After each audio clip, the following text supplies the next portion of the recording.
Supposed contradiction. Did the woman ever tell the disciples that Jesus was no longer in his tomb?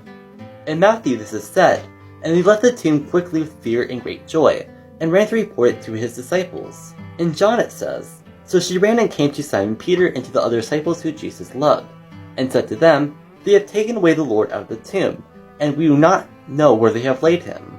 In Mark 16:8, "They went out and fled from the tomb, for trembling and astonished had gripped them, and they said nothing to anyone, for they were afraid."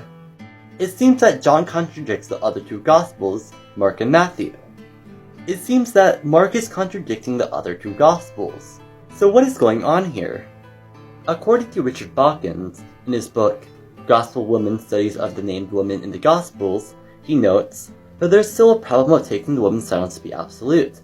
In that case, no one but the woman would have ever known the story, and Mark could have not been able to tell it. So clearly we know that Matthew and John are correct, but what about Mark? Well, there's plenty of evidence to suggest that Mark 16:8 isn't literally saying that they told no one ever.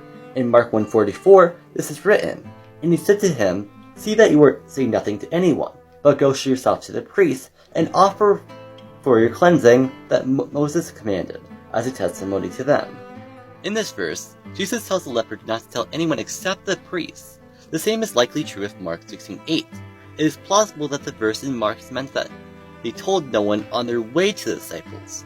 According to Dale Allison in his book, Resurrecting Jesus, the Earliest Christian Traditions and its Interpreters, this is quite plausible.